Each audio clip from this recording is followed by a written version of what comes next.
violations in the other direction. Yeah. We're glad to see people after the holidays. We're never quite sure, the first night back, if people are back or not. So welcome back to everyone. I hope the holiday was restful for you. We have a wonderful panel tonight on ministry in a time of war.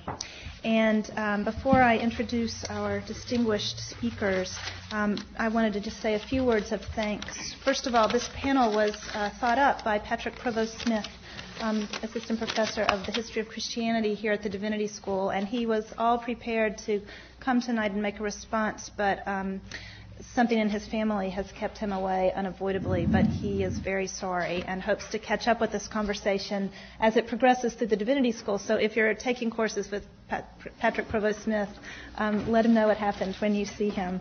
Get him involved in the conversation because he very much wanted to be a part of this.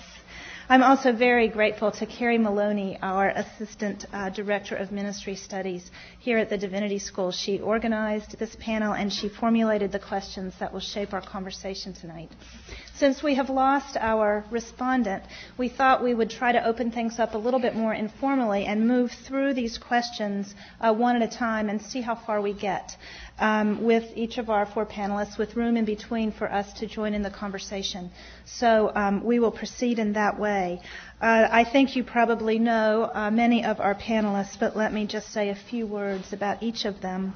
Rabbi Ron Friedman, the senior rabbi at Temple Israel here in Boston, joins us this evening. He is a distinguished rabbi with a long career here in Boston and also back in Chicago, in Glencoe, Illinois.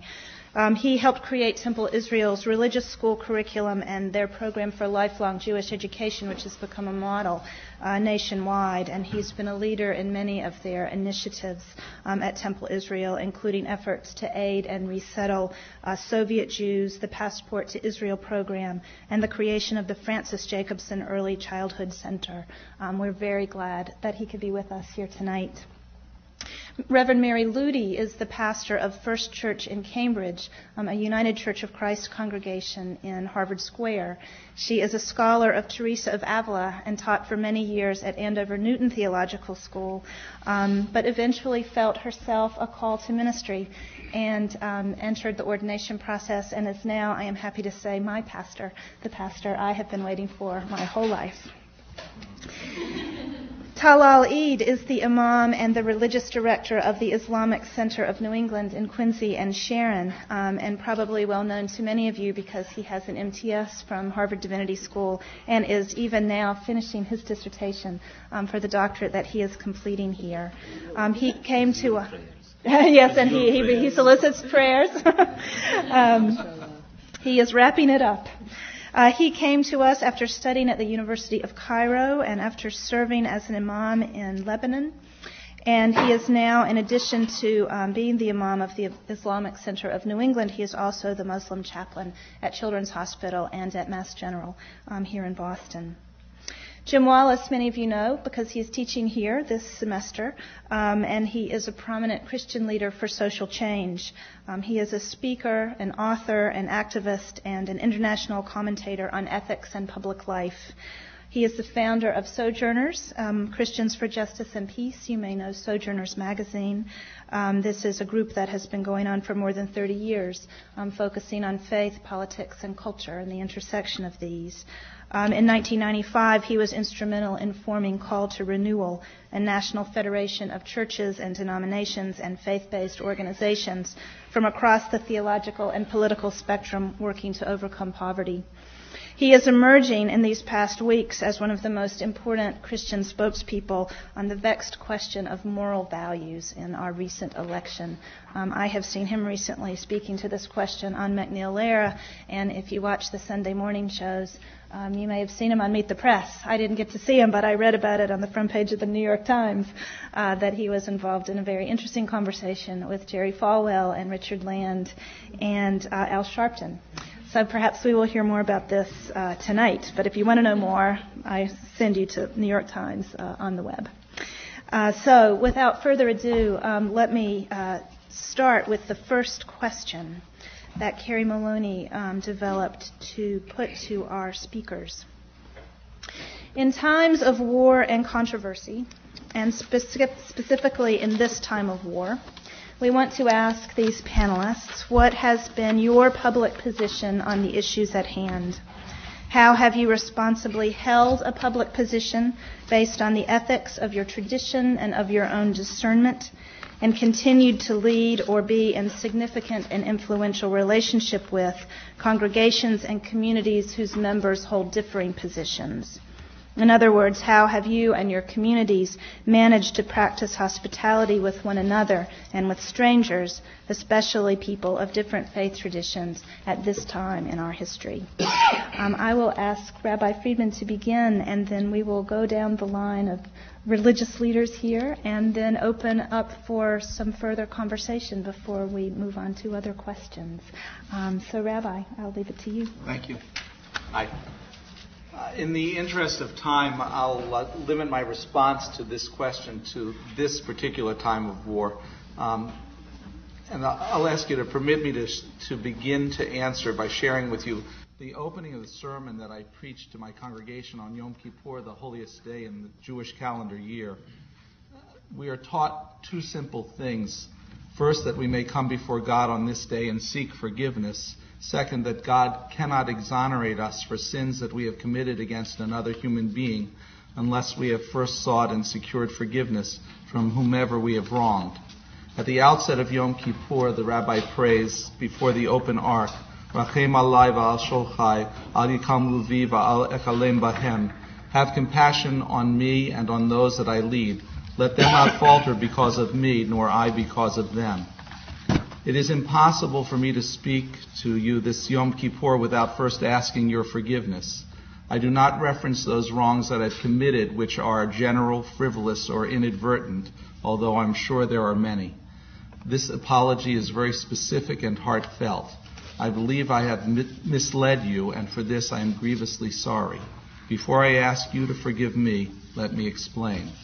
On November 15, 2002, I preached what was for me the most difficult sermon that I had ever preached in my life. In anticipation of the possibility of war with Iraq, I engaged in extensive soul-searching, immersed myself in traditional and modern Jewish texts on the possible moral justification for war, spent scores of hours reading, listening to, and consulting with contemporary moralists and political scientists. I studied not only the available unclassified U.S. reports on the weapons of mass destruction, but also the lengthy assessment of the British government on Iraq's weapons of mass destruction. I then wrote the best crafted, most extensively researched sermon that I've ever written in which I offered a qualified moral defense for war against Iraq. I'll spare you the caveats included in the sermon and the rationalizations after the fact. I was wrong. I compounded my own error by sharing it with you from this pulpit and in print. I failed to factor that the reports of our intelligence agencies and those of Great Britain might be false, whether by virtue of deliberate lies or by reason of ineptitude. I permitted an exaggerated fear of imminent danger to cloud my better moral reasoning. Chatati, I missed the mark. I ask your understanding and forgiveness. I hope this evening to offer teshuvah, repentance. My purpose in beginning in this way is simply to indicate that my belief that the only way that I'm able to be responsible in my public position is by being willing to alter it based upon new information or evidence. I believe that I owe my congregation as much transparency with regard to my own God wrestling as I can offer. With regard to the second half of the question, the issue of practicing hospitality with those who do not agree, I have always felt an obligation to enter into dialogue with those whose point of view is different than mine. I actively seek such conversation with my congregants. With regard to those of other faith traditions, I hope that I've promoted an environment that actively seeks to bring diverse opinions into my congregation, even when those opinions are highly controversial and at odds with the mainstream opinion of my congregants. My religious tradition, liberal Judaism, has always promoted freedom of the pulpit as a basic tenet. I interpret that to include an obligation to expose my congregation to a variety of viewpoints. And I'd be happy to share illustrations if there's time during the dialogue that follows.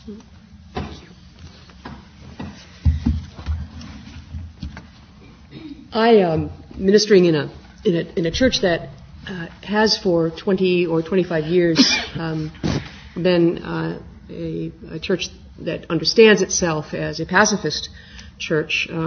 Have publicly stated my opposition to the war in Iraq easily. The congregation is pretty homogeneous in its opposition to war, to all war. To this war in particular, back long before the war was actually initiated, the congregation gathered to study the options of response to the 9/11 event.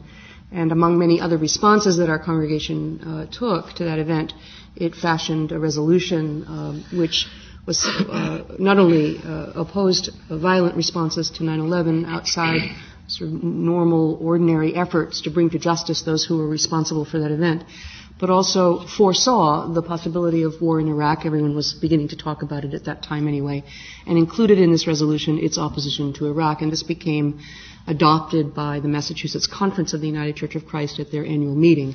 Now, regardless of what you think of resolutions, I bring this to your attention only to give you some sense of the character of the congregation, that it is not a place where there's a huge amount of controversy about these matters. Most people, and I'd say almost all the people there, are of a mind about these matters. Whether they are of a considered mind and a well-formed mind is another matter, but this is just to say that I don't have to make a case for public proclamation about any kind of anti-war position.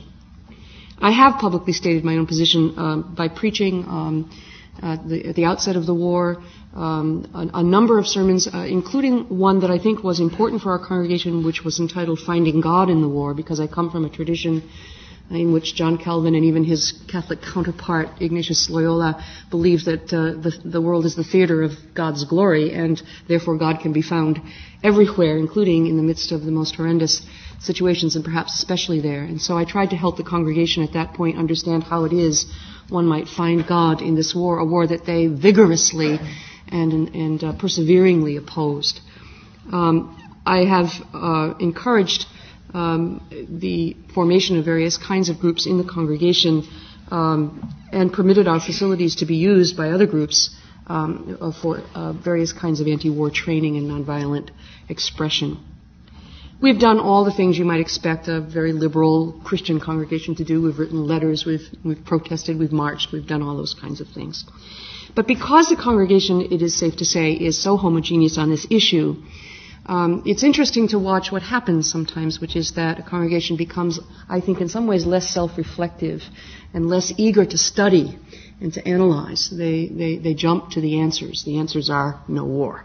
And so for some people in our congregation, and indeed even for me, there have been moments of perplexity that we have not been equipped to talk about and to handle, because we have this strong tradition of pacifism, but not an equally strong tradition of a pursuit of real inquiry and of, as the Rabbi said, of exposing ourselves to strong and different opinions.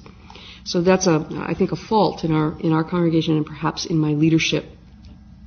The congregation remembers, however, the Vietnam War, which split our congregation and left it wounded for many years. And I think there's also a great deal of skittishness around repeating that event in the life of the church. And so people tend to be somewhat more polite than they might ordinarily be. Now, there are dilemmas for people in that many of our people in the congregation have a kind of impulse to save the world, and therefore some of them wanted intervention in various places in the world before. They found themselves eager for intervention in Bosnia, for example, and can't quite put that all together with why they don't want intervention in a brutal regime now.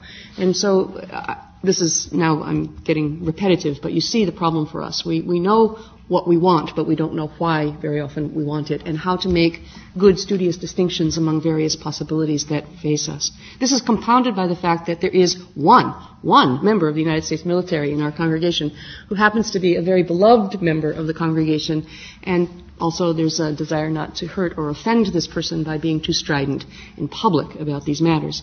Compounded even further by the fact that my own brother is one of the neocon Pentagon conservatives who was in charge of the Office of Special Plans that actually planned and executed this war. And this, of course, has made many people in my congregation wonder where I get my information and how long I've known and when I knew it. And they also then wonder whether I am speaking out in the same kind of bold way that I might be if my family were not deeply involved in this whole matter. So it's been complex, but in the midst of all of this, we have found a way to honor the commitments of the congregation to pacifism, while being, as the question says, hospitable to one another, perhaps too hospitable at times, too polite, out of a fear of mutual offense and out of a fear of repeating our history of anger and being torn apart about these issues. On the other hand, I think that there is a commitment in the congregation to being to a certain kind of humility in speaking about these matters, to acknowledging that although we have this public commitment, we are not God. We do not see the world with God's eyes as much as we should try, and that God only knows. So there is a kind of welcoming of God's wisdom into our community. The one regret one of many regrets that I have and that I would need to ask forgiveness for is that we have not maintained or deepened the relationships with Muslims and Jews that we began to cultivate right after 9/11. That we did the same thing that many people have done. We rushed headlong into the embrace of one another after that event, and then promptly went back to our isolation. So that is something that we need to confront. Enough. Thank you. Good evening. It's my honor and pleasure to join you today. And talking about the Muslim community, you need to understand that the way here how our nation is divided regarding the war, the same thing is reflected on members of the Muslim community. There are those who support the war. There are those who oppose the war. As far as my public position, before the war started, I was against it all the way, with not that much loud voice, because the way we live here, we are surrounded with stereotypes, and when you oppose something, you say, oh yeah, we know you're opposing anyway, you are a Muslim. So my voice was not that much loud, but when the war started, the language of opposition just disappeared from my dictionary, because my concern was really is the safety of our troops. So it's not a matter now to oppose the government, because it is there. But as far as members of our community, after the war started, really I did not have that much public position on that. Simply as I explained, that the community is divided, same as our nation. And those who oppose the war, most likely, they oppose it from the view of either that those are Iraqis, they have relatives there, they are concerned about their relatives, i.e. the innocent civilian, and those who oppose in general, that they do not like this war. So to prevent argument inside our center, what we do, we decide to keep politics outside. We try not to discuss it inside the Islamic Center, And this policy started, I would say, 15 years ago, from the time we hear about the war, whether in the Middle East or in Bosnia or Kosovo or Chechnya, and then after that Afghanistan, and then the Iraq now, and now Iraq. So my community is diverse. There are those who came here just to study. So those people, they have a fresh memory of their own country. And there are those who was born here, and those people, they tend to think from the American view blended with Islamic view. It's very difficult for them to express a clear position on the issue of war, because they are afraid to hurt the feelings of the Muslims who are really concerned about their relatives. Just give you an example. I never met any parents or relatives or of the so-called insurgents, but I met many relatives of people who have family members in Fallujah and in Mosul. And last week I was talking to a lady who has been here for years. And, you know, she was not telling me that war against war or anything. She said, my grandmother, she's in Mosul. She hates to leave her house. And I've been trying to contact her for a week now. I can't get to her. I'm concerned about her. So you see here that the concern might be different than the concern of someone who lives here.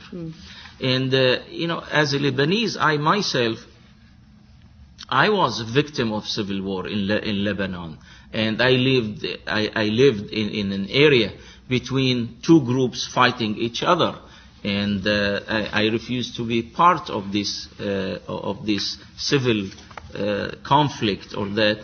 But myself, I was frightened in many occasions. I understand that. We counsel our members, we try to make them understand that war is not a game. War is a serious issue.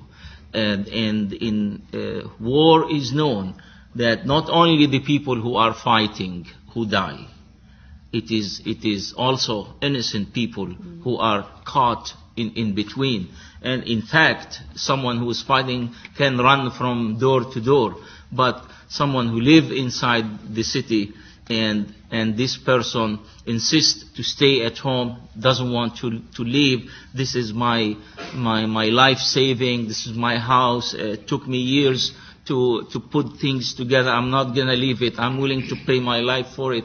You know, these things create a type of sadness in the hearts and the minds of our community, and with that, it's very difficult to maintain like a public position, whether you are with or you are against. But our public position always that we pray for peace. We pray that this war will end, that there will be no more war, that people can come to a mutual term among themselves to live peacefully on earth. Amen. Thank you. You know, it's difficult to get people of faith to think theologically about war. I remember all during the Iraq run-up, debates were. I remember a debate on CNN where the person I was debating, Southern Baptist, said, "Well, we Southern Baptists just like George Bush, and we want to support him." And I said, "Well, you know, I've met George Bush, and I kind of like George Bush too. I don't have kind of a Michael Moore hatred for George Bush." But that's not the issue. Whether you like George Bush or not, in my Christian tradition, there are really only three responses to war, three traditions. You've got to choose one of three. One is either pacifism, nonviolence, whatever you'd like to call it, that there always must be a nonviolent alternative to war, and Mary talked about that.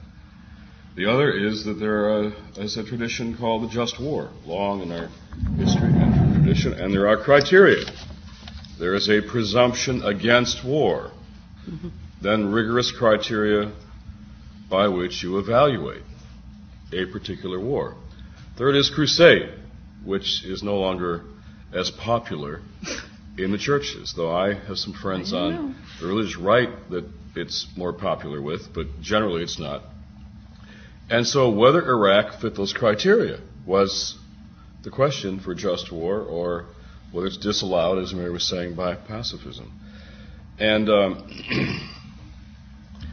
it became a political issue about whether one liked or trusted George Bush, and not a theological issue in most of our churches. The fact that most every major church body in the world, with one exception, the American Southern Baptists, of all those who spoke on the war, all those who examined this question, everyone but one said the war in Iraq does not fulfill the criteria of a just war. Southern Baptists said yes, everybody else said no, including every evangelical body in the nations that had allied with the United States, Great Britain, Australia, New Zealand. That fact never really sunk in with the American churches. Rowan Williams, the Archbishop of Canterbury, in the run-up to the war, we were in a panel one day, and he had the best line of the whole season. He said, you know, when all you have is hammers, everything looks like a nail. And we have lots of hammers in this country, and Iraq was our latest nail to pound. In my tradition, you know, we quote Jesus, blessed are the peacemakers, and love your enemies. Now, there have not been too many sermons in most churches since September 11th about either of those texts. So I found myself saying, shouldn't we at least have a debate about what those texts mean in light of September 11th, in a world of both terrorism, which I regard as a very real threat, and preemptive war as the principal response to it. What do those texts mean in response to our context? I was accused yesterday by my old friend Jerry Falwell of being anti-American because because there was a statement that we did from 200 theologians, mostly from evangelical institutions, who was called Confessing Christ in a World of Violence. And those theologians from places like Duke and Fuller and Wheaton College and Gordon Conwell and the rest said there are three threats to the confession of Christ in our time. One is a theology of war emanating from the highest circles of political power in the United States. Two, a frequency of a language of righteous empire from those same political leaders. And three, a confidence in a divine appointment for a nation and even a president to lead a war on terrorism. These theologians, mostly evangelical, thought these three constituted a threat to our confession of Christ in this time. And in almost a Barman-like way, they crafted a new confession of Christ, saying things like, Christ knows no national boundaries. Things like, Jesus says, why do you see the mote in your adversary's eye but not the mote in your own eye, and so on and so on. And again, for a theological statement, Reverend Falwell accused me of being anti-American. The question is, can we think theologically as people of faith about issues of war and peace? The others have talked about what they learned during this time, and I'll conclude with just the two lessons I learned in the run-up to the war with Iraq. A few of us had met with Prime Minister Tony Blair to try and dissuade him from supporting the American war in Iraq. We tried to persuade Tony Blair to adopt his famous third way position, which was always mine, which is that you had to deal with the real threat of Saddam Hussein, which the peace movement often didn't, in my view. But deal with the threat in a way that was not the way of war. How do you deal with it without a war in Iraq? Blair didn't do that, so we thought we should try it ourselves. So we constructed what became known as the 6-point plan. It was basically a concrete alternative to war with Iraq.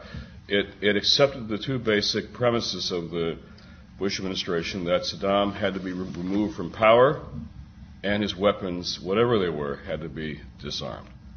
I accepted those two goals, but thought that war was not the answer to those goals. So we put together a 6-point plan. The 6-point plan was being discussed in the British cabinet. They called it the American plan in the Vatican, at the UN, even in the U.S. State Department. But it came too late, and the rush to war was on. And I remember I was in a hotel room in Florida writing the copy for an ad to appear in British newspapers on the day of their Parliament debate about this 6-point plan. When I got this call, or this knocking on the hotel door, the hotel clerk was pounding on the door saying, "Your wife is trying to call you." I'm on the cell phone on the laptop. And I knew what it had to be because my wife Joy and we were 8 months pregnant, and this was my last trip before the going home to vigil for the new child, and I knew it had to be that the baby was coming early, and I was in Florida. So sure enough, that was the case. So I emailed off the ads and got in a cab and got home just in time for labor to begin. But the cell phone was on, because we've been talking all the way home, in labor and delivery. So I'm getting calls from British cabinet ministers and parliamentarians saying, "Jim, is this a good time to discuss a 6-point plan?" And Joy, who's an intrepid woman of peace, said, "Take the calls. Stop the war. I'm not pushing yet." You know? And it was a great moment of this Paschal mystery of life and death being played out in front of us. And Jack was born to two very happy parents. We took him home as the nation went to war. Our house was filled with the reports of war, and yet full of the joy and utter gratitude and blessing that two parents feel with a new child. At first I felt guilty about that, and then I realized we were being taught two important lessons in all of this. One was political, which is this: protest is good. Alternatives are better.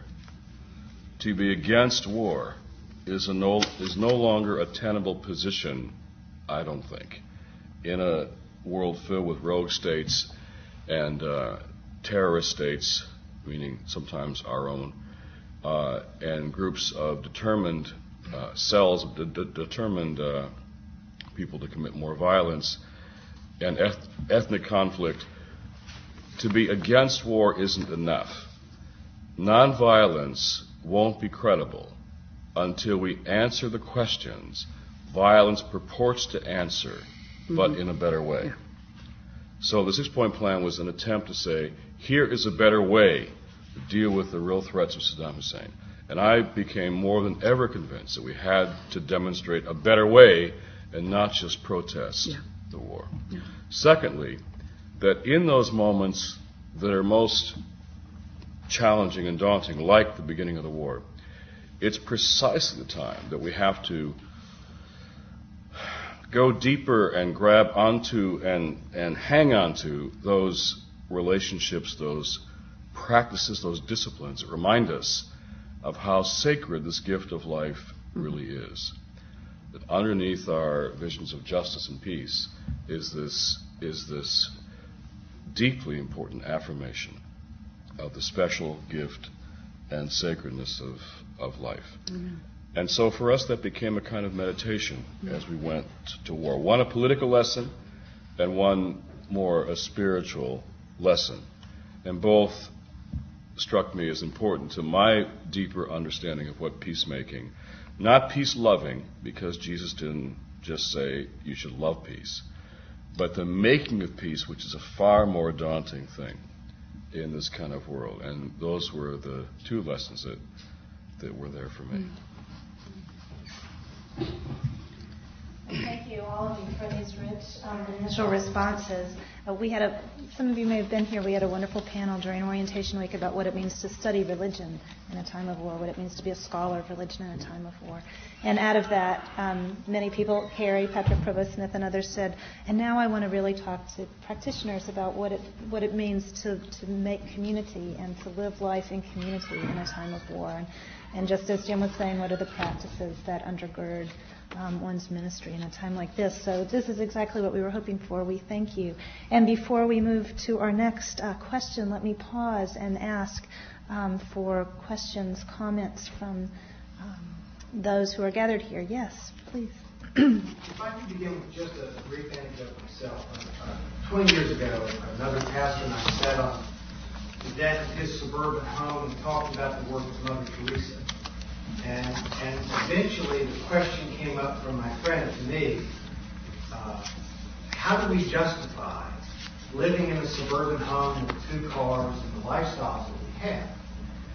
And my response to him was, I don't think we do justify it. I think Mother Teresa's better than we are. I think her answer to life is better than our answer, and that we shouldn't even try to justify what it means to be consumers at the level that we're consumers. We should try to live differently. And I say that with some fear of being challenging inappropriately, but it's interesting to hear from a Jewish, Muslim, and Christian perspective that your response to a war that has cost 100,000 Iraqi lives, 1,200 American lives, $200 billion of resources that could be used for other people, but the limitations, the barriers of ministry are oftentimes defined by, well, this person might take offense, and this member of my church might be offended, and this person in my community might have this feeling. So that the statement of truth within ministry is oftentimes defined by how comfortable we can make ourselves with, forgive me, the wholesale slaughter of human beings. How comfortable do we need to be with that? Just a reaction. I mean, I think the statement is certainly one that all of us need to take seriously. But I would disagree for myself, and I suspect for everyone else, with the premise, and that is that I don't think I've ever felt hamstrung with regard to the communication of what I perceive to be a moral message out of fear of the reaction of my congregation. I feel an obligation to ensure that those who disagree with me, and I guarantee you, I'm sure this is true elsewhere, but you know the old saying that if there are 2 Jews, there are 3 opinions. I guarantee you that anything that I would say, I would brook disagreement. I feel an obligation to ensure that the point of view that I articulate isn't the only point of view that's heard, and even the more so that those who violently disagree with me, I try to urge a conversation between us, not to persuade them to my point of view, rather to ensure that we teach each other that it's possible to keep talking even when you disagree. Because if you can't model that in your own house and in your own life, how do we ever imagine that we're going to solve issues of world peace?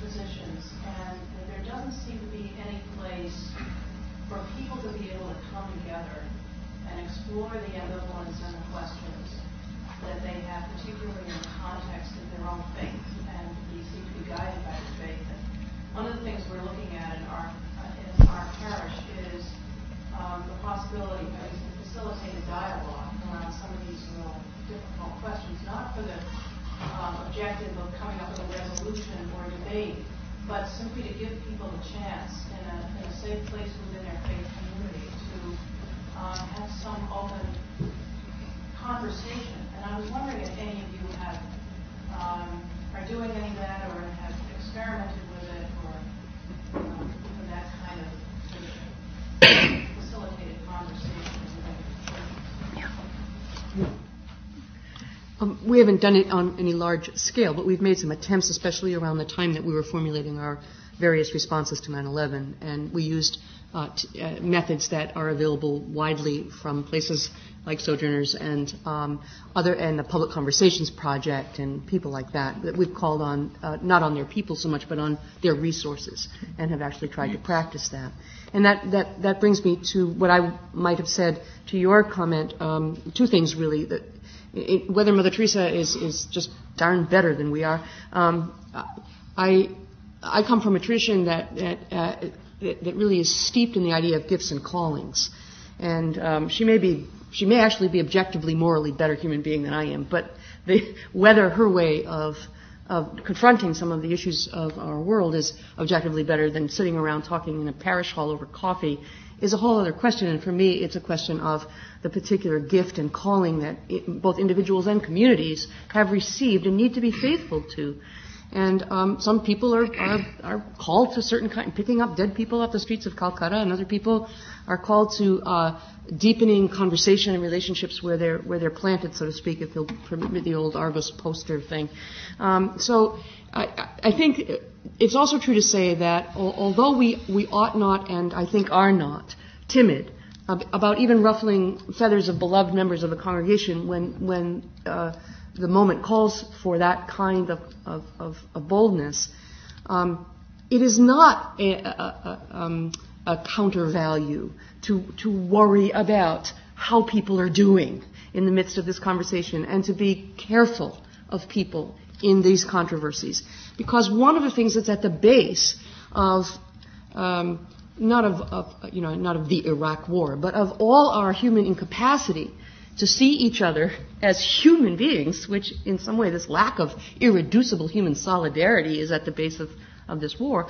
They're not like us. We can kill them. I think we need to practice that wherever we are.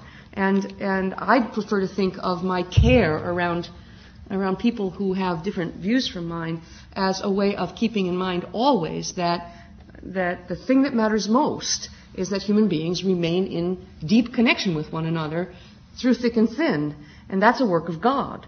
So it may not look like much on the grand scale, but many of us who are very idealistic people, or we wouldn't be in this business, and who try to trust God, forget that, in our great efforts to do the perfect and the great, that there's this little possible thing that we could be doing that matters, and matters infinitely. And so I like to see the small things we do as deeply connected to the large movements and the large causes, because it's true. If we're going to have a serious conversation pastorally and theologically with our people in our congregations, we have to acknowledge some things. Like in Iraq, it's not just a matter of those people who are for and those against the wholesale slaughter of Iraqis. There are competing claims here. And values. Competing claims, competing goods here. Mm-hmm. I was in an airport recently, and the kid in front of me, going through security, he took off his jacket like I had his shoes, and he set everything off in security. And he knew he was going to do it. And I said, what are you wearing? He said, well, my legs are full of shrapnel. I just got back from Iraq, and I'm going to Walter Reed. So we went and talked for a while. And I spent a lot of time with families that have had kids over there and kids who have gone over before they went and come back. Now, I was outspoken in saying those who were behind this policy, I thought, were interested in kind of an object lesson for the rest of the Middle East. Rumsfeld, Cheney, and Wolfowitz. I think they have, I don't use this word lightly, I think they have overtly, they are saying they are trying to promote a practical doctrine of American empire. They say it. They say it out loud. That's what they believe they're doing. Iraq was an object lesson. You bow to our foreign policy goals, or you will suffer the same fate. But that's not why the kids went. Most kids that I know went because they thought they were protecting their families from a 9/11, perhaps with weapons of mass destruction. That's why they went. Or they were going to liberate the Iraqi people. Now, I'm not sure how many people in the peace movement that I know are going to give their lives to liberate the Iraqi people. And a lot of kids have done that. That was their perception. No, they didn't understand all the dynamics of U.S. foreign policy, why we didn't intervene in Rwanda and now don't in Sudan, but just chose Iraq. All of that geopolitical stuff is real, but they weren't fighting the war for the reasons that Wolfowitz and Cheney and Rumsfeld invented this war. So there are competing moral claims here. And I think, for example, the peace movement did not do well in acknowledging the threat that Saddam Hussein is and was. The weapons of mass destruction was basically either a fabrication, either a great incompetence or a fabrication. However, there is no reason to doubt that he would like to have weapons of mass destruction and would use them at a moment's notice against anyone who stood in his way. I was against Saddam while my government was working with him to help target weapons of mass destruction against the Iraqis. We thought he had weapons of mass destruction because we had the receipts, basically. That's right. But there were people who had reasons for the war in their minds that were ethical, that were moral. So you have to be able to have a serious conversation about that and to say, I think removing Saddam is a worthy goal. I think disarming whatever weapons he has is a worthy goal. I think defending the American people from further terrorist attacks is a worthy goal. The question is, how do you do this? And is war, particularly preemptive and mostly unilateral war, the best way to do this? Is the war in Iraq working? And the proponents say, when you have a big problem, like Saddam, you need a big solution like war. Well, does the big solution work? Where are we in Iraq? How's it going? Are my kids safer because of the war in Iraq? We've inflamed the Muslim world. We've created this haven for terrorists. We're moving towards civil war in Iraq. American kids are going to be caught in a civil war in Iraq that knows no end. Was this a good answer? No, it was not a good answer. It did not work. It distracted us from a larger battle against terrorism. I won't say war on terrorism. So let's have that discussion, but acknowledge the other side has some moral claims. If we just say everyone's fighting the war in Iraq for oil and doesn't worry about slaughtering tens of thousands, we're not really having a serious conversation with people in our congregations or in the country who really thought there was more at stake here. So we have to have that kind of conversation and be willing to say why we think war is not a good answer to the problem. My only reservation is that, and I've been a pastor for 25 years in Wallis, a red state before. I'm pretty sure I do. But there is.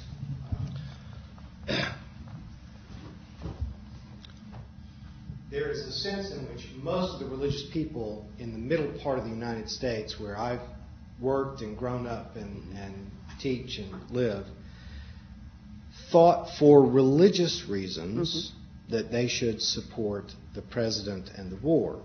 And that those of us of religious lives, religious professionals, simply didn't enter the conversation because of our timidity. Now, our denominations voted, there were resolutions, There were lots of pastors' coffee groups and stuff. But somehow our voices were not strong enough, were not loud enough to enter into the public dialogue. The voices that they at least think they heard told them that the right thing to do, the moral, the religious, the spiritual response was to engage in this war. And I'm not saying that there's not another side. Painfully, I'm aware that there, just like while Martin Luther King led a peaceful civil rights movement, oftentimes where he appeared, black Muslims were the bodyguards because there had to be someone around that they knew would fight to protect King's movement. So there is that uncomfortable tension of what it is, the difference between a police action and a military action.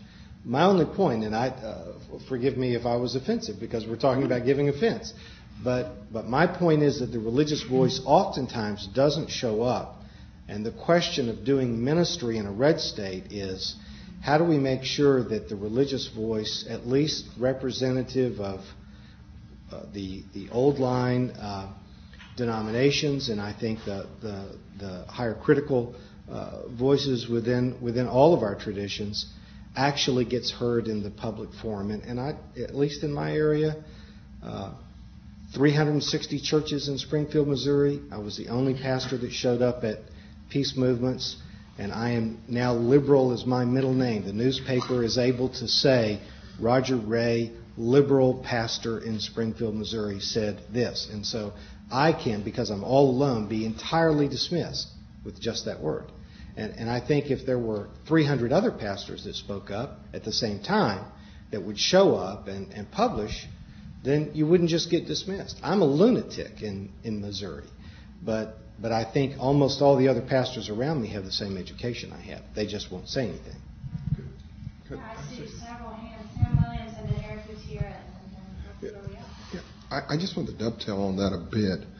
I think that maybe the war and the 9/11, that is being emphasized still today. So dramatic, not from all pulpits, I hesitate, but from too many pulpits, without giving an analysis, as Wells has done, Dr. Wells, Professor Wells gave, of both sides. I've gone to several churches, and I hear about 9/11. I never hear any minister say anything about the laboring of people at the axis of evil. And I wonder why we keep dealing with 9/11 and say, it's not good that we label these people as axis of evil. But we'll keep making people feel so sorry, and they should, and I do too. But I think we ought to be, from the pulpit as ministers of the gospel, the pointing out of the evils on both sides, regardless of whether we offend folk or no. There's a sense of oughtness and there's a sense of ought notness, if there's be such a word. And I think we have to deal with it as being prophetic, or you're going to be patriotic. And if your prophetic aspect outdishing your patriotic aspect, you have a problem. Because you're going to deal with what other people say is patriotic, and not what the church ought to say is prophetic. And that's the voice in the community.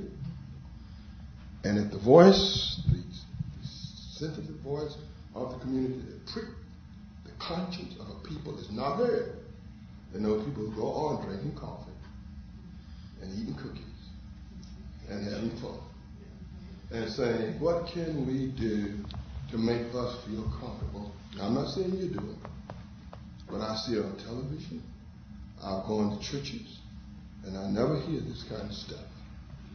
There's some churches that do it. I'm not leaving all, but too many of us want to pacify the people instead of saying this is not the right thing for us to, and point out some of the things that you were talking about. Now, I could give you a litany, and when I preach, I do that. I give a litany of what's wrong. I don't just give one, I give a litany. Now, whether mine is right or not, this is what I believe is prophetic. This is what I believe ought to be done. And this is what I see going on outside. And this is what I see hurting our people. And this is what I see, I believe, hurting our nation. And this is what I see hurting the whole world. I don't normally. There's purity. I don't normally jump to defend the church, but I'm going to for a moment here because I remember Vietnam. I was a young anti-war activist, and I remember how long it took for the churches, or even some in the churches, to begin to speak on the war in Vietnam. There was Dan Berrigan, Bill Coffin, Bill Stringfellow, and a handful of people, but it took a long time. I have never seen such unity across a lot of spectrums in the churches on a war ever before Iraq. We moved the churches, and I mean evangelical and Catholic and black churches. There was faster and stronger response than I've seen before. The Pope was very animated about this. He wasn't just sort of against it. I think if the Pope had been a younger man, he would have been shuttling between Baghdad, London, and Washington, and literally camping in Baghdad when the American bombs began or were threatened to fall. I felt that energy from the Vatican. At Canterbury, Archbishop Rowan Williams was just, the Church of England in Synod, never spoke against the British government ever before like they did this time. So, was it enough? No. I think sometimes statements didn't lead to confessional actions. Acting, what could we have done practically to obstruct the war plan? Statements aren't enough. But the statements were clear and strong, and they were quicker than ever before. And maybe in your town, you're the only one, but I was all over the country, and wherever I was, the anti-Iraq momentum was being led in large part by clergy on the ground. Now, the question again is in the pulpits. Where people supported the war, not because there was a strong theological argument on behalf of the war. They supported the war in the churches because of cultural conformity, basically. We weren't talking about it. It wasn't, or the president was doing it, and we were for it. Wherever we had, I'm speaking of Sojourners here, a theological conversation about the war. It's back to my first point. Wherever the war was talked about theologically, we had a very good conversation, a very good debate, a very good dialogue in lots and lots and lots of places. So we have to not beat ourselves up too badly here. We were facing, this was a war that 5 guys wanted: Cheney, Rumsfeld, Wolfowitz, Pearl, and Bill Kristol. 5 guys created this war out of nothing. The nation did not want to go to war. They created this war mentality. If there is ever a definition of warmonger, those 5 did this. The media was for this war. All the numbers showed the public was split 50-50 or 60-40, depending on what the question was. But let's say 60-40. Did we get 40% of the media airtime in a public debate about the war? I was on O'Reilly on CNN. We had some, but we never got even close to 10%. So there were other forces politically that had this war in mind before 9/11, and the media went along with it. And around the world, there was a serious debate. There wasn't one country in the world, except Israel and the U.S., where a majority of the population wasn't against the war in Iraq. So this wasn't a failure of the peace movement. We all keep saying it was a failure of democracy. Democracy didn't function with the war with Iraq. If democracy worldwide had functioned, there wouldn't have been a war with Iraq. Most of the world was against the war in Iraq. And even here, with all the media supporting it, we had substantial numbers of people against it. So I agree with you, we always need more prophetic courage in the church, but I think we made a lot of progress, and we didn't stop the war. But I'll tell you, it's going to be much more difficult for the Bush administration to do a war in the second term than it was this war with Iraq, in part because of the church opposition this time. I would just say that we did a little better than we had in the past. I wonder, too, if think it's easy to underestimate the power of certain people in the government and the media and the economic structures of our country, really to manipulate which religious voices actually get heard. Sure. And I think we are foolish. I mean, just look at who is repeatedly interviewed on these programs. Do you see a lot of Muslim spokespersons? Do you see a lot of Jews? You don't. You see Christians, and the ones you see are almost inevitably from the Christian right, so to speak, although that's a term that's beginning to lose some of its specificity. But and I think the repeated appearance of certain people speaking on behalf of the religious tradition is no accident. It's simply no accident, and it's harder than you think to get the other or differing viewpoints heard in the public media. The other point that I want to make, though, in response to the cry for more prophetic voices, is something Jim said made me think of this. Many of our religious communities in America really are culturally captive. I mean, it's a simple fact that in one degree or another we are in constant tension with our culture and often fool ourselves into thinking that our particular theological, biblical, or religious views are actually biblical and religious and not shaped by advertising and lots of other things that affect us in every religious community. But to expect a people to break through that cultural captivity just because there's a war and get it, when in all the rest of their lives and in all the rest of the church's life, nobody's working hard at breaking through that captivity all the time on everything, is to ask a lot of a people. This is a discipline to be able to analyze and reason and rise to the spirit that may be moving, is a discipline, and it doesn't happen overnight. It doesn't happen just because there's a war. Now we all have to be prophetic. There's a kind of dailiness to breaking through these things, to helping people see it in small and large ways, to assisting our congregations to take small steps, prophetic steps, to resist consumerism, to do, and on and on and on and on and on. Because you don't wake up one morning and decide that you're going to hit 72 home runs. How many were they in a season? To set the record. You practice. And I think that pastorally speaking, I want to take the big prophetic stands. And I have. I'll give you my sermon. Everything you said, I preached more than once. But it's easy for me. I live in Cambridge. I thought everybody voted for, George McGovern. I was surprised to find out that he didn't win. And it's, but it's the dailiness of helping people see with different eyes that will help when these great causes emerge and these great things happen, to find more responsiveness in the sort of the rank and file, if you'll excuse the expression. So I would also just say, from a pastoral point of view, that's one of the things that we try to work at a lot, is just how this works every day. I would just want to offer a slight alternative to what's just been said. I don't disagree per se, but we idealize the prophets. Yeah, that's true. The prophets were magnificent failures in their lifetimes. Right. I mean, they were very successful afterwards, but the world wasn't different then in any of these respects. And I think we have to look at that with a very clear pair of glasses and not through a prism that's going to distort the past. And so altogether, we have to confront. I have a difficult time with the idea that there were only 5 people responsible. I don't believe that. I think that certainly those 5 bear great responsibility. They were the architects.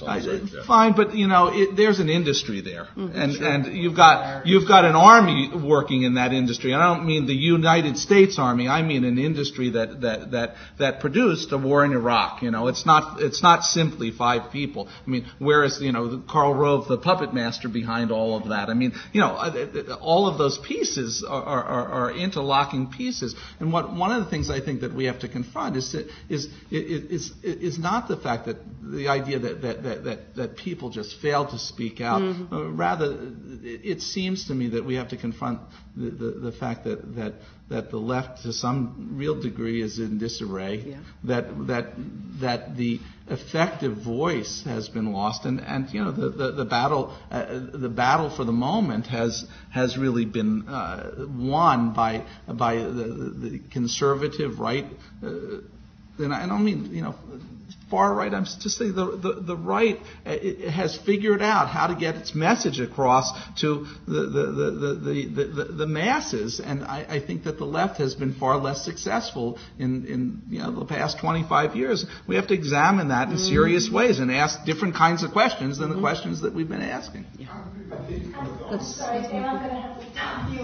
We've had a question waiting. I've been trying to stop. I want to hear what you have to say, Sam. But let me go to Eric, and then I want to give our panelists one more shot at one more question before our time slips away. I find this a really rich discussion. I'm very grateful to hear so much of what I agree with. And I think in large part that's some of the problem for me. Coming from an evangelical background, I very much admire what Jim Wallis's work is, for example.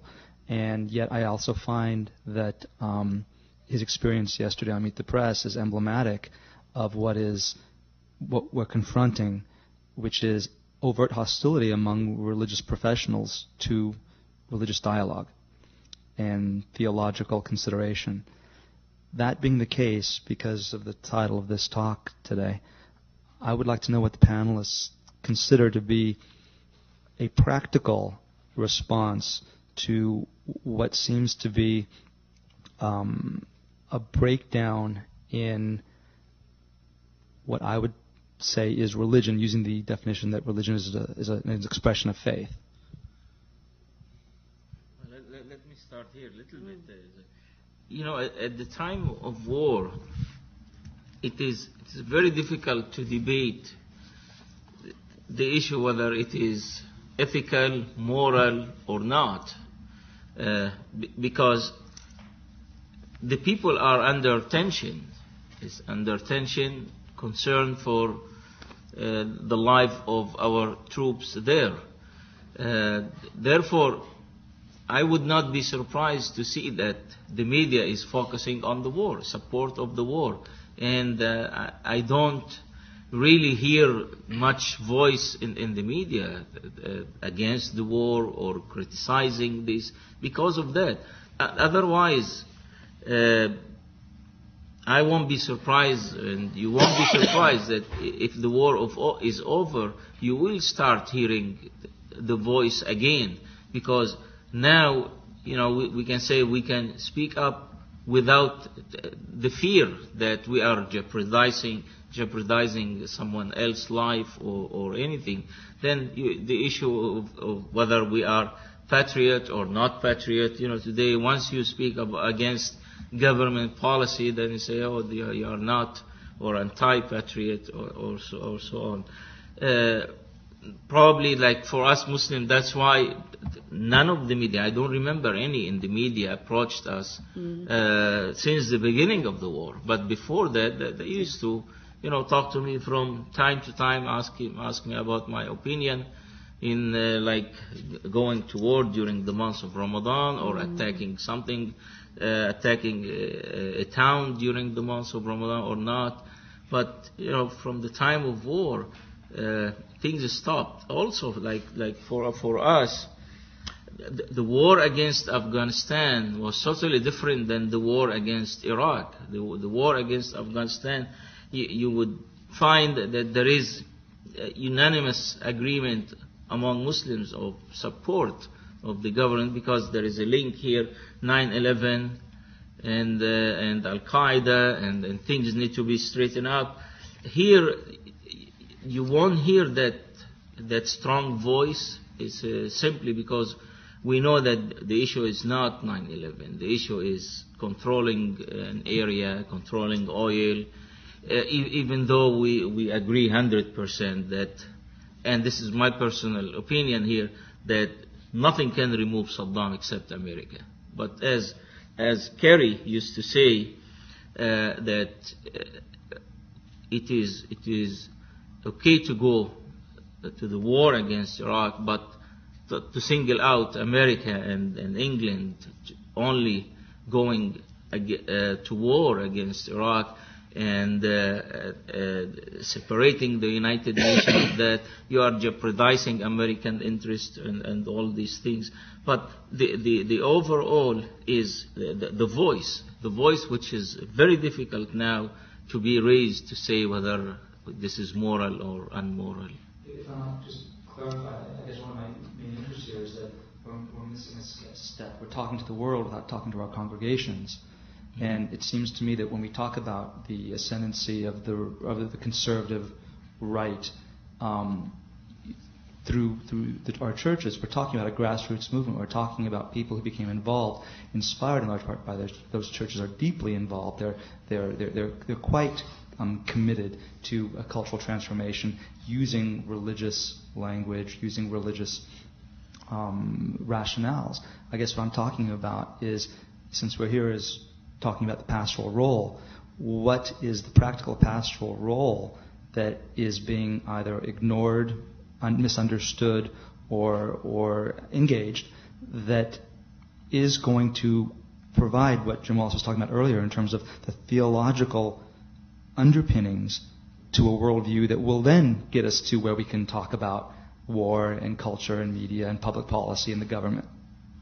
I think Mary's point about unless you have a pastoral project of disentangling a congregation from this sort of language of empire, what is our identity as people of faith vis-a-vis this language of empire? If that's not going on all the time, you're not going to sort of win on the war issue. And I would say at a deeper level, I think the machinery was all in place, and I agree with that. I also think that political leadership takes us one direction or another, but despite my view on the 5P people, the deeper issues for us are spiritual and not just political. We have a foreign policy based almost entirely on fear. A foreign policy based on fear. And this election was won by a very strategic appeal to both faith and fear at the same time. A constituency that was appealed to by both language of faith and fear. And it was a false language on both counts. But I think, are we countering in our pastoral project this sort of politics of fear? Because 9/11, September 11 could have been a powerful, we did this in class today, a teachable moment. It could have been the time when Americans joined the rest of the world in their vulnerability, our vulnerability as human beings, like the people in Jerusalem and Tel Aviv and the West Bank and San Salvador and Sarajevo and Cape Town. To be vulnerable is to be human. But our government, instead of saying, let's now live with vulnerability, or people of faith trust God in the face of our vulnerability, we now will erase your vulnerability. And the way we'll do it is we're just going to have wars and more wars and more wars, and people say, if that takes away my vulnerability, just do it. We're going to have to get certain information from prisoners, and just leave us alone, and just don't let us do it, because we'll take away your vulnerability. Or we'll spend all of our money on military and homeland security, and most Americans will say, just do whatever you have to erase this vulnerability. Now that's not just a political claim, that borders on the idolatrous, a government that takes away the vulnerability of its people. You can't do that. Living in this world means to be vulnerable. To be prudential about real dangers is fair enough. To be strategic about real threats is fine. But we can't take our vulnerability away. Our government's claiming to do that, and we're not confronting that theologically. So until we deal with the politics of fear, spiritually, courage is not the absence of fear, it's the resistance to fear. We're not helping people get over the fear. So they're vulnerable then to campaigns based on, I want to tell you, you're not safe, and I'm the only one who can keep you safe. Well, if we're not doing the spiritual work of helping people with that issue of fear and vulnerability, we're going to lose politically. Thank you very much. This is a rich conversation, and I want to give our panelists a chance to respond to one of two other questions they had prepared for this evening. I know Jim Wallis has to slip out at 7:40 to catch a plane, so I'm going to start with him, but we will stay here a few minutes past 7:40. The next question we asked our panelists to reflect on is something that's already come up, especially in what Mary was saying at the end here. What are the virtues and practices that need to be cultivated in faith communities in times of war, and especially in this time of war? And how have these religious leaders and their congregations sought to cultivate these practices? The third question we asked, and I'll just give you all a choice of which you would like to address. How have you and your congregations navigated the legal and moral issues surrounding the separation of state and religious concerns in this time of war? So let me start at the other end this time, Jim, in case we get to 7:40 and you need to sneak out, and let you begin, and we'll come back toward Rabbi Friedman. The separation of church and state does not mean the separation of moral values from public life. It does not mean that. I believe in the separation of church and state, but we have to not be either the kind of religious fundamentalists who want to reduce all of our ethics and values down to one or two hot-button social issues, and the secular fundamentalists who want to banish all talk of faith and moral value from the public square. So how do we have a deeper conversation? I welcome the kind of moral values conversation. I think it's a good one. It's our turf, our territory. The question is how narrowly or broadly those values will be defined. Values will be either wedges and weapons to divide us or bridges to bring us together across old lines. So I think that's really an opportunity to talk about a broader, deeper, richer conversation about moral values. And I'm glad the Democrats are reassessing. I'm glad that the media is paying some attention to the issue. We have to, though, define it in ways that pull people together. The virtues, I remember at Fuller Seminary once, I said in class today, there was a pacifist just war dialogue and two pulpits on either side, and the seminary congregation is there, and I was put in the pacifist pulpit. And then I saw the scene, and I thought, this is the problem. We've got two positions, high above the ground and high above the people, exchanging sort of theoretical arguments back and forth. We've got to come out of the pulpits and get on the ground and try and actually resolve the conflicts that are ongoing. How do we talk about actually reducing the levels of violence, overcoming the threats of terrorism? How do we resolve conflicts in practical ways? Glenn Stassen, who's a professor of ethics there at Fuller, has an anthology called Just Peacemaking, what he calls transforming initiatives. Many ethicists contributed to it. What are the things that actually make for peace? The practical things. I do a lot of gang truce work, Crips and Bloods and Vice Lords, and I also try to bring churches together. The one helps you with the other. Though the gangs are easier to bring together than religious leaders most of the time. But what are the practical things in a neighborhood or a nation or a world community that are transforming initiatives, practical things that make peace more possible? That's a better conversation than theoretical arguments back and forth. And the more that we are committed to the vocation of conflict resolution, which is as local as a family or a marriage or a neighborhood or a nation, I think then we're on the road to peacemaking, remembering that the peacemaking is not a position, it's a path. It's not a position, it's a way of living in the world that congregations can learn how to do if we in fact teach it and preach it. Well, I think the separation between church and state is a fact. We do acknowledge that. I think in all Islamic centers we acknowledge this fact. But when we talk about the war in Iraq, really, we're not debating whether this war is Islamic or un-Islamic, but we are talking about a civilization that's going to be destroyed. Buildings are going to be destroyed here, demolished.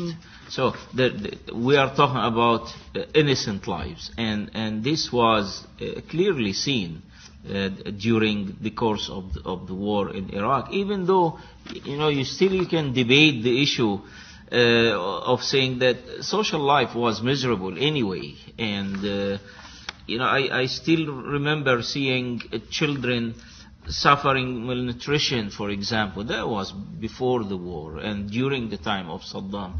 It's a very critical issue, really, the war in Iraq, and I haven't seen a divided community as far as Muslims as our community in regard of the war in Iraq. As some would say, it's inevitable, and those who agree to that, they concentrate on the personality of Saddam as someone who was so dangerous, not just to Americans, also to Muslims. But there are other people who look at it from the other side, as I was exposed to, talking, for example, to Iraqis and talking to those who really around the neighborhood of Iraq. But as far as Muslims who live far away, they are not really taking this image of destruction.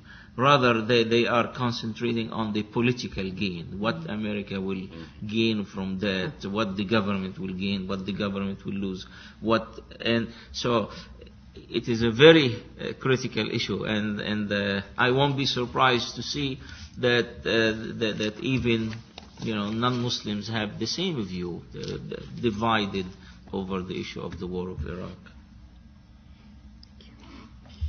I'm not going to do the church and state thing, because as I was saying to a couple of the panelists before we began, we don't do anything outrageous enough to attract the attention of the state, and sometimes I wish we did. The business about the virtues and practices that are apt for this time is a very interesting question, because it turns out that they are, I think, practices and virtues that are apt for every time, but they take on a particular resonance in time of war.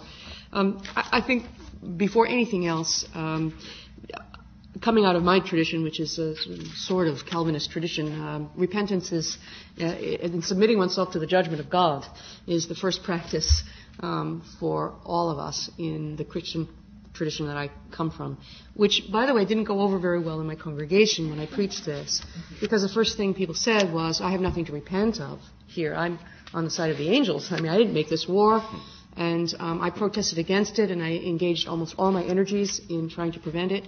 And so don't tell me I need to repent, but I told them anyway, because I think we do need to submit our lives every day to the judgment of God. And that means especially in times of human suffering and conflict such as we see in Iraq today. I think there's a need for confession and lamentation on this war, that those are practices that are ignored very often especially in our liberal communities of faith. Lamentation is an ancient practice, thank you for it, from our own forebears in the faith, and we found that it does a lot better to motivate us than sort of guilt-inducing breastbeating does. We wail and we cry and we lament. We've changed our Good Friday service, for example, from a service of guilt to a service of simple lament for the suffering of our world, and it has made a huge impact on the way it motivates our people in a different way. So submission to this judgment, and the hope that in our confession and in our repentance we'll be led to resist the hubris that says that there is such a thing as moral clarity, and I have it. We hope that we will be led to be shaken from our complacency, such as many people felt. Now the war has started; it's a fait accompli. Now all I can do is, hope that it ends soon. Maybe as a result of our repentance and lamentation, to stir up in ourselves resistance to the denial of belonging to one another, which is really at the base of so much human conflict, and take a long-range view that the more we can lament our sins and recognize them, the less likely we are to be calling other people sinners. And now I know that's sort of morally monstrous to compare, my piddly little sins to Saddam Hussein's brutalities, but that's that's for God to judge. And the only person's sins I can do anything about really are my own. So that's something that we've been preaching. another practice that I think is extremely important is as pastors or as religious leaders of any kind, I think one of our responsibilities, at least coming from where I sit, is to keep articulating for people the vision of what our traditions put forward as the good life and the peaceable kingdom and the hope of God for humanity and for the whole creation. And so that means to keep in front of people's eyes all the time this larger vision of this irreducible human solidarity, and not just human solidarity, but solidarity with all creation and the planet especially. One of the things that we've been doing mostly, I don't preach a lot directly on war and peace. I make sure that it's somehow present all the time in some way or another in the things that we do and say. I don't preach a lot on straightforward political issues as such. I'm not an issues preacher. I try to preach, again, from my tradition, I try to preach the gospel and help people make the deep connections between the gospel they hear and the life they lead in solidarity with others in the world. So, I don't get up and say the war, the war, the war, but whenever I get a chance, I help people resist the notion that war is glorious or that there are any innocents in war. Our congregation is inviting Chris Hedges to speak to us in the spring, because even though we're a pacifist congregation, it's a lot easier than we think to get sucked into the nationalism that is unhealthily affecting our public discourse these days, and so we need to resist. And I think that there is in the tradition that I stand in the virtue of hoping against hope, or hoping in the teeth of despair, of a kind of realism about what's possible. Jim spoke of conflict resolution, and I'm all for that, but I'm also for forbearance and for a kind of acceptance of the fact that there is conflict, always will be conflict, that human beings are like this, and that somehow God is still at work, and that God is still speaking, and that God is still acting, and not just in spite of us, but sometimes through the sin of our lives. And so I just try the people in our congregation there's sort of these classic liberal people who really believe in their own innocence somehow, that somehow they really are not complicit. And I think it's kind of up to us sometimes to say, let's take another look at that and find some practices that will help us be both bold and if you will, prophetic, but will also strengthen our capacity to resist over the long haul, and not just for a day. Because I think very often congregations like mine are really, really good in the moment, and then call us when there's another crisis, and then we'll be right there. So we're trying to dig a little deeper than that. I want to connect to the question that you asked. What was your name all the way back? Eric. Thanks. And to what was really resonant for me in what Jim then responded, to connect it to my tradition. One of the greatest Jewish scholars of the last century, Professor Gershom Scholem, who's the interpreter of Jewish mysticism, once adduced two opposing tendencies in Jewish messianism, and he called them the apocalyptic and the restorative. Simply stated, the apocalyptic view is embodied in the idea that history will end with a bang, that redemption will come only when the world is so thoroughly corrupt that it must be destroyed, that evil will be eradicated in a cataclysmic upheaval, and only then will God establish a new reign of righteousness. The restorative view is more gentle, but is more difficult, but more humanistic and gentle. According to this view, the Messiah or the Messianic age will arrive only when we human beings commit ourselves to repair the broken world in which we live. These apocalyptic and restorative trends are evident in American politics. Examination of them offers insight into our current situation. And so I want to share with you this analysis, not mine. Throughout our history, two strands of U.S. foreign policy have coexisted uneasily, a dominant strand of democratic humanism and a lesser but durable strand of intolerant Puritanism. There has been a tendency through the years for reason and moderation to prevail as long as things are going tolerably well, or as long as our problems seem clear and finite and manageable. But when some event or leader of opinion has aroused the people to a state of high emotion, our Puritan spirit has tended to break through, leading us to look at the world through the distorting prism of a harsh and angry moralism. The inconstancy of American foreign policy is not an accident, but an expression of two distinct sides of the American character. Both are characterized by a kind of moralism, but one is the morality of decent instincts tempered by the knowledge of human imperfection, and the other is the morality of absolute self-assurance, fired by the crusading spirit. You remember whose words those are? Do you? William Fulbright in The Arrogance of Power. Yeah. So it's, deja vu all over again, as Yogi would say.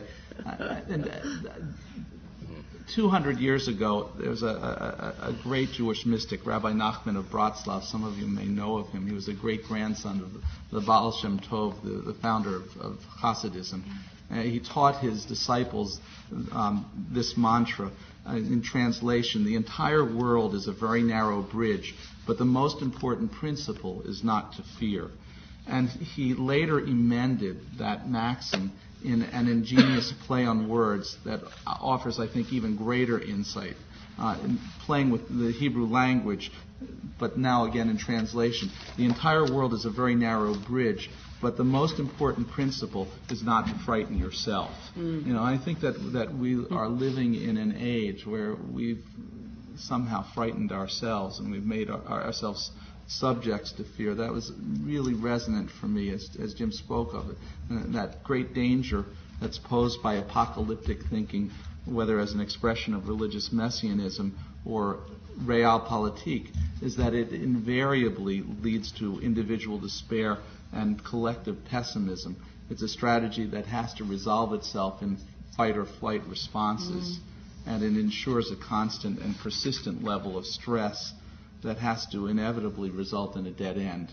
It can stoop to conquer, and we have the power to conquer, but in the final analysis it can never really succeed. And I think one of the things that we have to confront is that restorative message is much more complicated, and that we live in a society that so often moves to the facile, and that of course it's more difficult for us. There's more language, there are more ideas to express. I mean, look at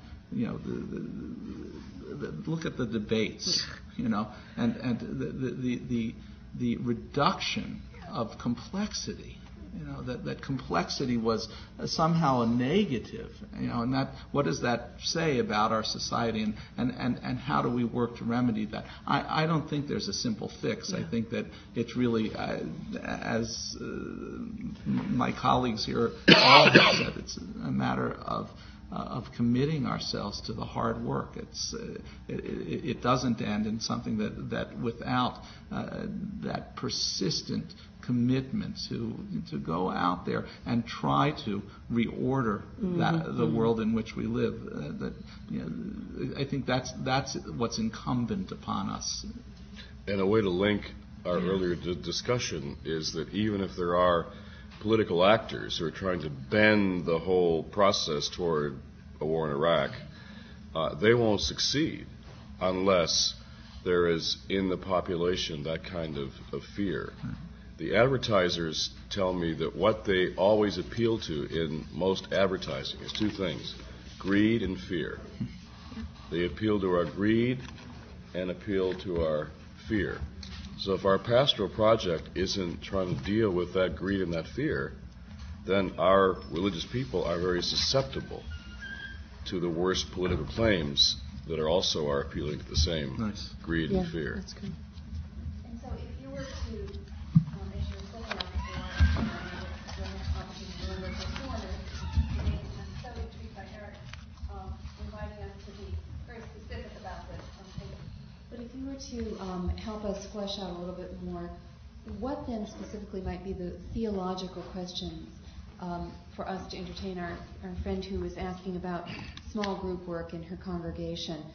She just had to leave. But if we were to shape small group discussions and large group discussions around what does it mean to think theologically, not just strategically and politically, but theologically about these questions, you've identified issues of to whom or to what do we belong, empire, where is our citizenship.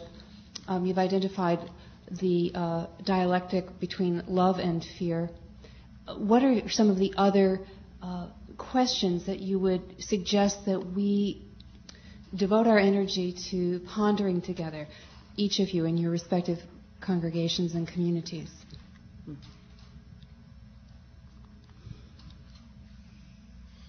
Well, as I do run out there, I apologize for that, but I think that maybe we should focus not just on the politics of the nation as much, though I think that's important, but the healing of the nation. What does the healing of the nation mean? And I don't think we're going to have a new foreign policy until we see some healing of the nation at the point of this fear question.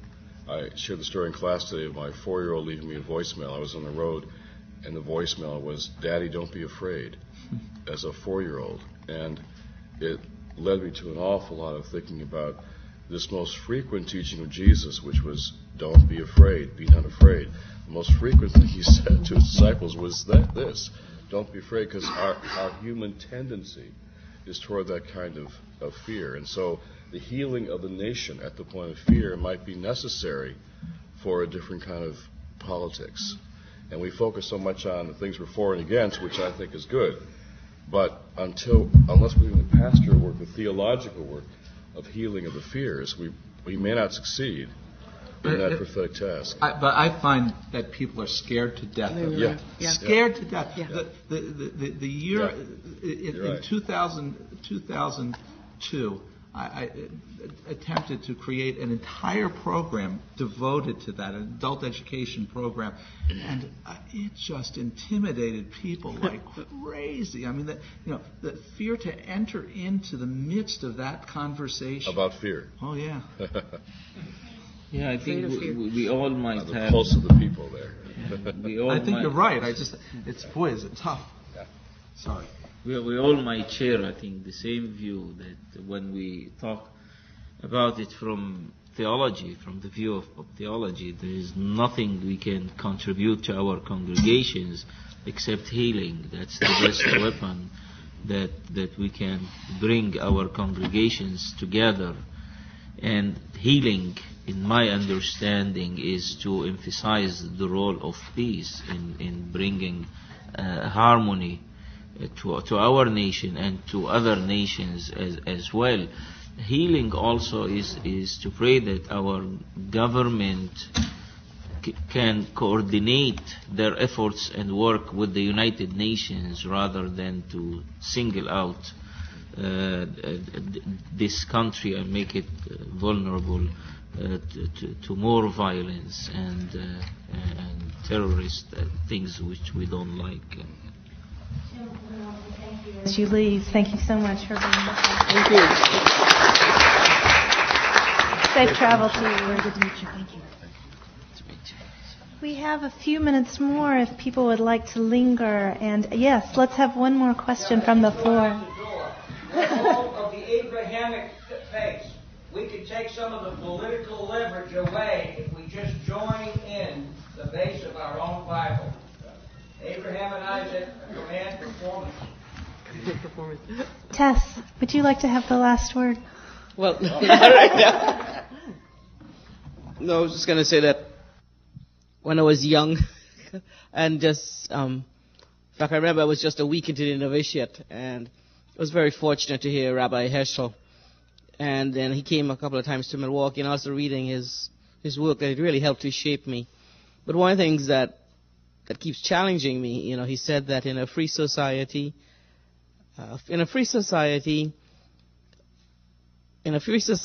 all are responsible, a few are guilty. And it's that sense that we all share responsibility. But how do we wrestle with that?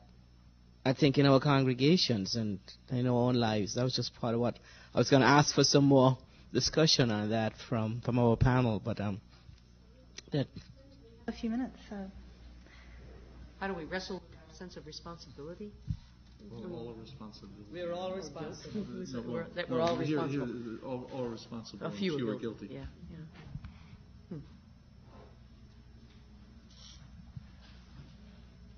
Well, I mean, my instinct is to go to sort of, we ought to do this, we ought to do that, we ought to do this. But I when this war broke out, and in the sermon that I preached that weekend, I remember concluding with a kind of meltdown. I mean, because I realized that the only thing that I'd really been doing since the war broke out was not, I mean, I'd done a lot of reading and studying and that, but really I'd just been praying. And I'd been praying in every way I knew how to pray. And in some ways that I didn't know I knew how to pray. I mean, some bizarre kinds of praying. I mean, I'd curl up in a ball and just, pray and just raise my hand. I did all kinds of things. And I wanted to share that with the congregation because I think that in the end, and I don't mean this to be any kind of nihilistic sort of statement, but in the end we really are hanging by a thread from the mercy of God. And one of the ways to handle this life of responsibility that we have, and all of us are we are all responsible, is just from an interior and spiritual point of view, is continually to throw oneself upon that mercy. It's the only thing that saves me from, even as a pastor, at times from total despair about the way the world is working. And I didn't plan to preach that. I mean, I come from, the liberal United Church of Christ. Nobody preaches about prayer in our congregations. I mean, but I think both modeling that and practicing that and encouraging people to pray, to stop thinking about prayer just as a kind of thing you do. It is also, the thing you do with rote words and at certain kinds of the day, which is critically important to have a discipline or a practice. But in some ways, simply to express this anguish and this sense of burden and this sense of going through the fog and not knowing where your responsibility lies sometimes, in any human way you can find, and let that be enough. There's this great, who was it that said this nice little thing that I ended my sermon with just a moment? Who else but Karl Barth? Who else but Karl Barth would say, to clasp one's hand in prayer is to start an uprising against the disorder of the world. And I think that there's been some truth in that for me.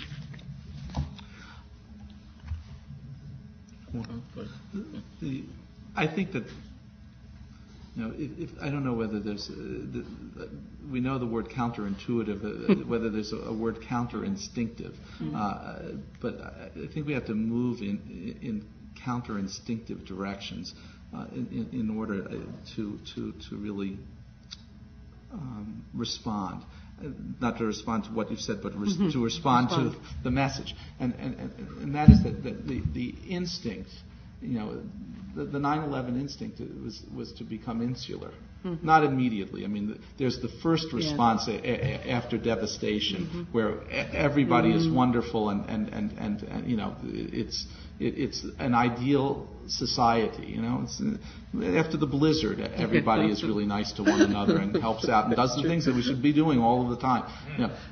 But the after that first response, I think that the instinct is for communities, when you said that image of curling up in prayer, it's almost the return to fetal position. I think that's the instinct. I don't mean the prayer, but the instinct for communities to back into themselves, and the counter instinct is to recognize that we need to move boldly in our outreach, our connection, our ability to perceive ourselves as I love a term that Viktor Frankl uses. He talks about the corollary to monotheism is monanthropism, and that the necessity of that message, in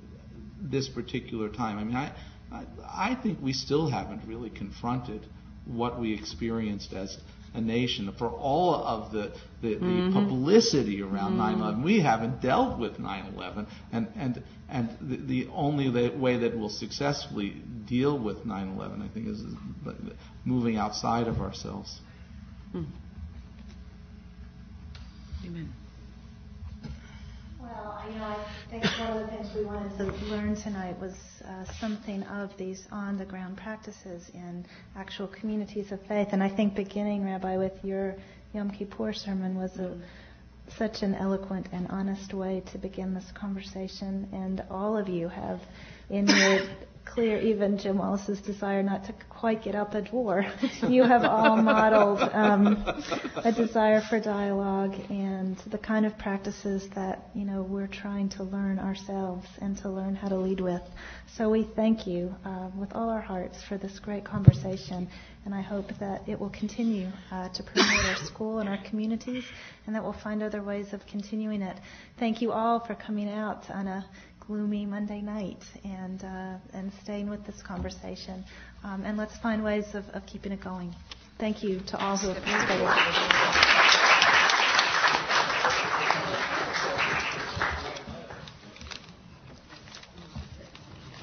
I believe you know a good friend of mine named Ann Minton, who used to teach at Buck